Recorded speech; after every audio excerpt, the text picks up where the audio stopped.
It's the next year on podtech.net. I'm Matt Kelly here once again at the GM Heritage Center, and I'm joined by Greg Wallace. He's manager of the GM Heritage Center, and we're once again, Greg, exploring GM's rich heritage in pursuing alternative fuels. We're standing in front of the GM Impact.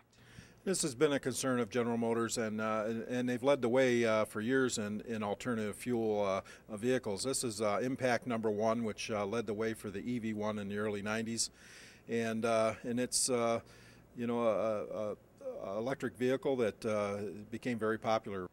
And Greg, the GM Impact led the way and morphed into the EV1, the Electro Vehicle 1.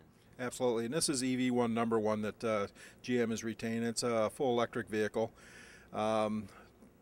I'm not sure the exact numbers of these vehicles that are out there, but they were very popular and very well tested and very well received. And this is, in fact, the fueling center for the EV1. You actually had a at-home charging appliance that would plug right into that vehicle and charge it overnight, so you had a full charge and ready to go the next morning. Yes.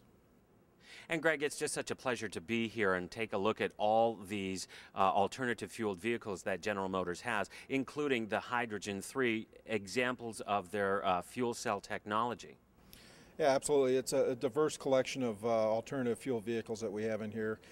This certainly isn't all of them that we have, but there is a varying degree of different types of vehicles that employ this Hydrogen Gen 3 technology. One of my favorites here is to take a look as we move on down the line here is to look at the hydrogen-powered skateboard. Yeah, this allows the customer to put any type of a body on this, from a sedan to a coupe to even a utility vehicle on this one platform, which would power the vehicle. Well, Greg, as we wind up our tour of GM's alternative fuel heritage, we wind up in front of the Volt. Yeah, this is General Motors' latest technology for alternative fuel vehicles. What's really great about it is it debuted at the 2007 Detroit Auto Show to incredible acclaim, and it highlighted their E-Flex fuel system. Yeah, it's a remarkable vehicle, and we're very excited for its introduction as well.